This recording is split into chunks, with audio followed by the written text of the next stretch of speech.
আসসালামু আলাইকুম ওরহমতুল্লাহি ওবরাকাতু। আমি মোহাম্মদ নাজমুল হাসান শিমুল। আলহামদুলিল্লাহ, আমি দ্বিতীয়বার আপনাদের মাঝে একটি ইসলামিক ভিডিও পরিবেশন করছি, যা শিক্ষণীয় বিষয়।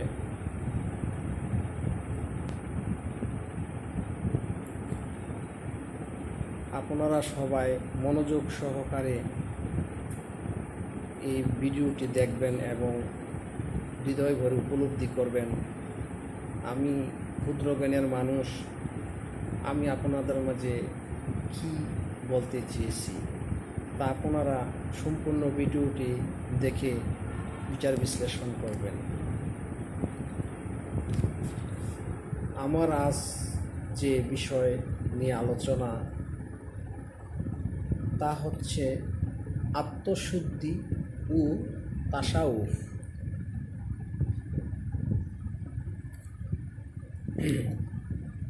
আউযু বিল্লাহি মিনাশ শাইতানির রাজিম।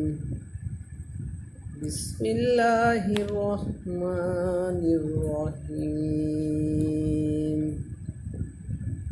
আলহামদুলিল্লাহি রাব্বিল আলামিন। আর রহমানির রহিম। মালিক ইয়াউমিদ্দিন। ইয়াকা না'বুদু ওয়া ইয়াকা নাস্তাঈন। ইহদিনাস সিরাতাল মুস্তাকিম। সিরাতাল্লাযীনা আন'আমতা আলাইহিম গায়রিল মাগদুবি আলাইহিম ওয়ালাদ-দাল্লিন।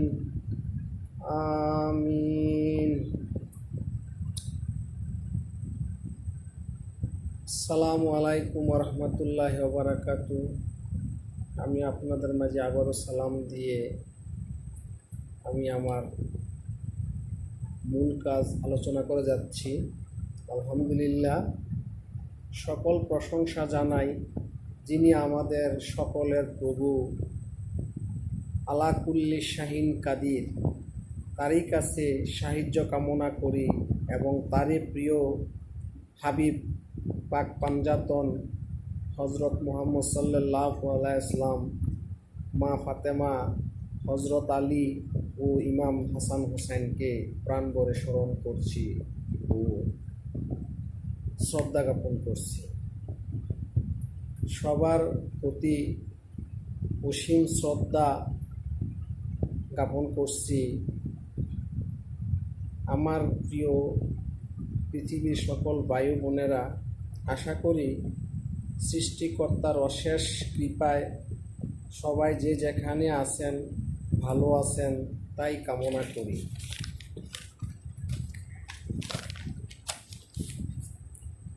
আমার ধর্ম ও কর্ম নিয়ে আলোচনার বিষয় হচ্ছে আত্মশুদ্ধি ও তাসাউফ। ইংরেজিতে আমরা যে নামে চিনি বা বলি সেটা হলো সোল বা আত্মা। মহান পাক যে জিনিস তিনি এই পৃথিবীতে যত আত্মা বা মানুষ প্রেরণ করবেন, সকল কিছু তিনি একই দিনে তৈরি করে রেখেছেন ইল্লিন নামক স্থানে। রোজ কিয়ামতের একদিন আগেও তা এই ধরাধামে সে আত্মা আসবে। যে প্রভু এত সুন্দর করে সুন্দরতম স্থানে আমাদের সকলকে রেখেছেন এবং ঘোষণা দিয়েছেন যে যার কর্ম ফল অনুযায়ী আবার সেই আত্মা পূর্বের জায়গায় ফিরে যেতে পারবে যদি তার কর্ম ভালো হয়, আর নয়তো সেই আত্মা এমন যদি কর্ম না করা হয় তাহলে তার পরিণতি হবে জাহান্নাম বা নরক, যেখানে অনন্তকাল যন্ত্রণার ফল ভোগ করবে। তারই সাথে প্রতিনিয়ত আগুনের শিখার মতো জ্বলতে থাকবে। আমরা ভাই জগতে আশরাফুল মাখলুকাত, সকল সৃষ্টির মাধ্যমে সর্বসেরা, ভালো মন্দ বিচার করার মতো জ্ঞান দিয়েছেন। আমরা জন্মের পর থেকে পিতামাতা এবং শিক্ষক ও গুরুজনদের থেকে সকল প্রকার জ্ঞান অর্জন করেছি। তাহলে যে বস্তু বা শক্তি আমাকে মানুষরূপে পরিচয় করে দিয়েছেন এবং পৃথিবীতে সকল আনন্দ, বেদনা, আরাম, আয়েশ, ভোগ, বিলাসিতা, সুন্দর, ভালোবাসা, অহংকার, কামনা, বাসনা, অনন্তকাল বেঁচে থাকার ভালোবাসার শক্তি আরও ইত্যাদি ইত্যাদি যেভাবে বুঝেন বা অনুভব করেন, তাহলে সেই শক্তি বা বস্তুকে বা আত্মাকে আমাদের উচিত তাকে সোনায় সোহাগা করে পরশমণির মতো আদর সোহাগ লালন পালন করে একটি মনের মধ্যে সোনার মহল গড়ে তোলা। অর্থাৎ আমরা না বুঝে পৃথিবীর অন্ধলোকের মতো পৃথিবীর সকল প্রসাধনী ও হাজারো রকমের কসমেটিক ব্যবহার করে শুধু বাহিরের দেহকে পরিচর্যা করে বেড়াচ্ছি। কিন্তু আমরা সহজ মানুষেরা বুঝি না যে এগুলি তো ক্ষণস্থায়ী। আমাদের দেহ থেকে যখন প্রাণ পাখিটা চলে যাবে বা আত্মা নামক বস্তু আর থাকবে না, তখন আমরা অস্থায়ী দেহ বা আমাদের যে জিনিসকে আমরা এতদিন রূপচর্চা করেছি সব কিছু মিথ্যা। কথায় বলে রতনে রতন চিনে আর গাদায় চিনে কচু। কারণ আমরা তো রতন হইতে পারি নাই। রতন হওয়া কি আর চারটিখানি কথা? পৃথিবীতে যারা আল্লাহর খাঁটি মোমেন বান্দা হয়েছেন বা আল্লাহর ওলি হয়েছেন অথবা যারা কর্মগুণে চির অমর হয়েছেন, তাদের জীবনের ইতিহাস পর্যালোচনা ও তাদের কর্মের ইতিহাস থেকে আমরা জ্ঞান অর্জন করছি যে তারা কখনো পরের জিনিসের প্রতি লোভ করেনি। ভালো কিছু করার প্রতি তাদের অধিক আগ্রহ ছিল।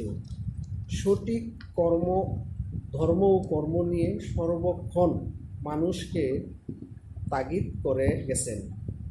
কখনো নিজের কথা ভাবেননি, বরং তারা তাদের সকল ধন সম্পদ আপন প্রভুর নামে এবং নিজের জীবনকে উৎসর্গ করে দিয়েছেন শুধু মহান প্রভুর কল্যাণে। এ পৃথিবীর সকল মায়া, মমতা, প্রেম, ভালোবাসা, ভোগ বিলাসিতা, ঘর সংসার ত্যাগ করেছিলেন।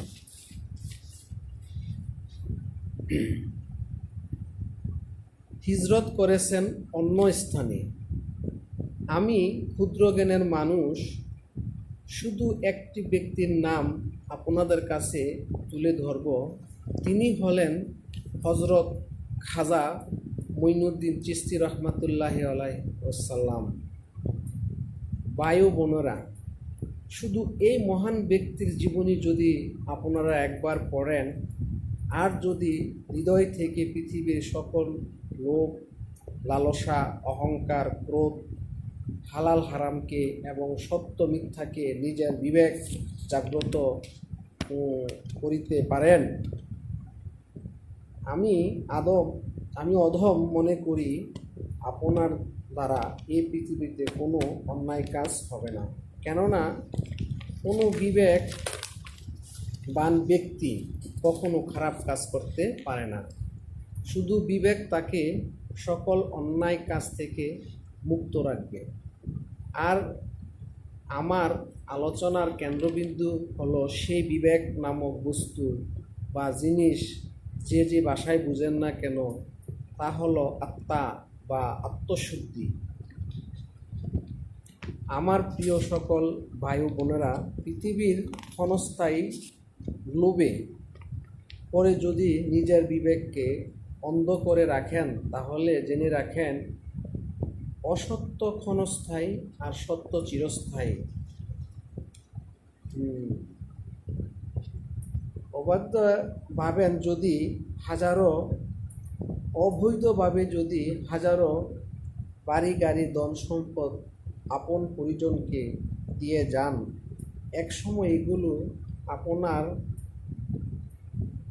ক্যান্সার রোগের মতো হয়ে দাঁড়াবে, যেখানে তো ক্যান্সার রোগের কোনো ওষুধ নাই। তার পরিণাম শেষ হয় মৃত্যু দিয়ে। সেই রোগের যন্ত্রণা কষ্ট অনন্তকাল ভোগ করতে হবে। আর যদি বিবেককে জাগ্রত করে ভালো মন্দ বিচার করে কষ্টে জীবনযাপন করে এই পৃথিবীতে কোনো ধন সম্পদ না থাকলেও একজন খাঁটি ইমানদার ছেলে মেয়ে তৈরি করে দিয়ে যেতে পারেন, তার ধর্মকর্মের ফল আপনি অনন্তকাল ভোগ করতে পারবেন।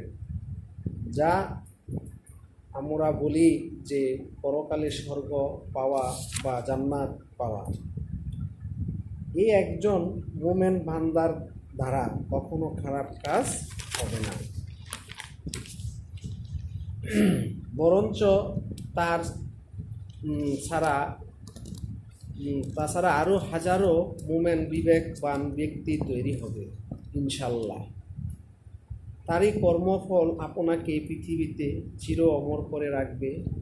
তাই হযরত আব্দুল কাদের জিলানী রহমাতুল্লাহ আলাইহি বলেছিলেন যে প্রতিদিন তোমরা সকালে ঘুম থেকে উঠে মনে করো যে আজই বুঝি আমার জীবনের শেষ দিন, তাহলে আপনার দ্বারা কখনো খারাপ কাজ হবে না। তাই আমার প্রিয় সকল ভাই বোনেরা, নিজের আত্মাকে পরিবর্তন রাখেন। পৃথিবীর সকল কাজ করার আগে এই ক্ষণস্থায়ী পৃথিবীর কাউকে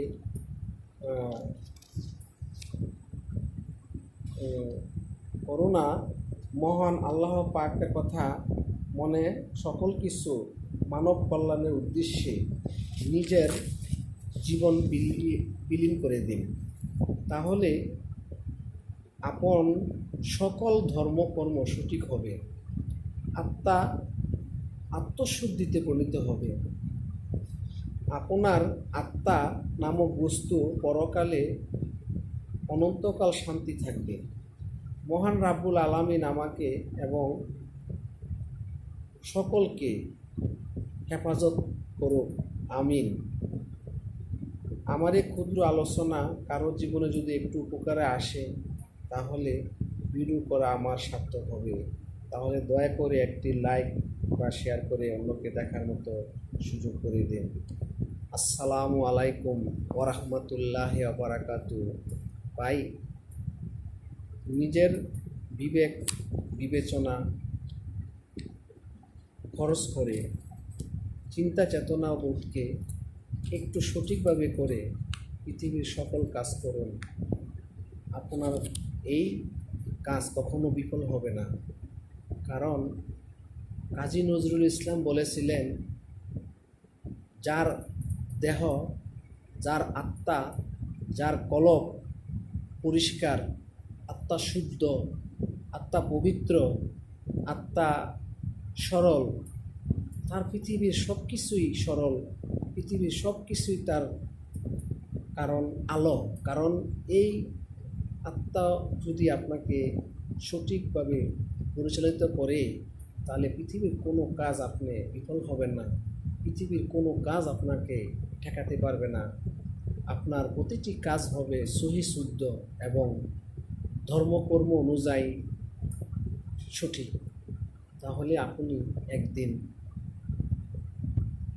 আপনার কর্মগুণে চির অমর হতে পারবেন এই পৃথিবীতে।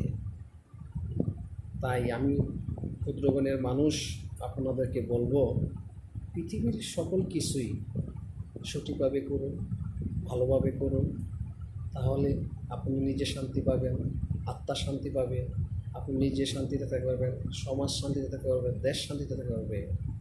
কিসের এই দুনিয়াতে অহংকার, কিসের এই দুনিয়াতে এত লোভ লালসা? যখন আপনার ভিতরে সেই ছোট্ট প্রাণ পাখিটা চলে যাবে, তখন ধর্ম কর্ম, ঘর সংসার, আপনার ধন সম্পদ, বিশাল বাড়ি গাড়ি, কিছু মূল্য থাকবে না। এমনকি আপনার সন্তানটাও আপনাকে এক সময় অবহেলা করবে। তারা কখনো বুঝবে না ভালো মন্দ বিচার, তারা শুধু ভোগ বিলাসিতায় জীবনযাপন করবে। যেই ব্যক্তি অবৈধভাবে ইনকাম করে, রোজগার করে, মানুষকে ঠকিয়ে বিশাল ধন সম্পদের মালিক হয়েছেন, বিশাল ধন সম্পদ করে দিয়ে গেছেন, দেখেন না একটু চোখ তুলে তাদের পরিণতি কী? এবং কি কখনো তাদের পূর্বপুরুষের, এমনকি নিজের পিতামাতার কবরও পর্যন্ত যাইয়া একটুকু আল্লাহর কাছে ফরিয়াদ করার মতো সময় হয় না। তাহলে কি দরকার আছে ভাই? আমি যদি সৎভাবে, হালালভাবে একটু একটু করে একজন মানুষ তৈরি করতে পারি, যা আছে আমার সাধ্য মতো হালালভাবে দিয়ে দিতে পারি, সেটাই কাল হাসরের দিন আমার এটাকে নাজাতের উসিলা হয়ে দাঁড়াবে। কারণ ওই তো বলেছি, অসত্য ক্ষণস্থায়ী, সত্য চিরস্থায়ী। অসৎ কোনো কিছু থাকবে না, সত্য সঠিক জিনিসটাই চিরকাল অনন্তকাল থাকবে। কারণ একটি গাছকে বিচার বিশ্লেষণ করলে তার কখনো বার থাকে না, সার থাকে, সারটাই অনন্তকাল থাকে। এই সঠিক পথটাই আপনারা বুঝে নিন আর সঠিকভাবে কাজ করুন। কারণ এটাই আপনাকে পরকালের কি হবে, একটা জান্নাতের উসিলা হয়ে দাঁড়াবে। আপনি কাল হাসরের দিনও সেই কাজের উসিলায় শান্তি পাবেন। মহান রব্বুল আলামিনের কাছে প্রাণ ভরে বুক উজাড় করে বলতে পারবেন, হে প্রভু, আমি তো আপনার নিয়ম, আপনার দেওয়া কোরআন, নবীদের সুন্নত অনুযায়ী আমি সব কিছু করেছি। এখন আপনিই পারেন আমাকে জান্নাত বা জাহান্নাম দেওয়ার।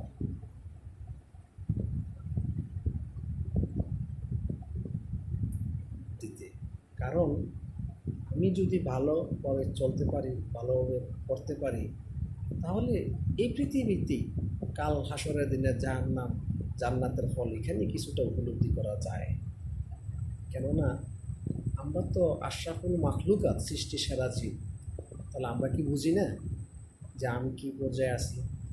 যে নিজেকে নিজে চিনতে পারবে, নিজের বিচার বিশ্লেষণ করতে পারবে, নিজের বিবেককে বুঝতে পারবে, তাহলে কখনো সে অন্যায় করতে পারবে না। তাই তো সক্রেটিস বলেছিলেন, নো দ্য সেলফ, নিজকে চিনো।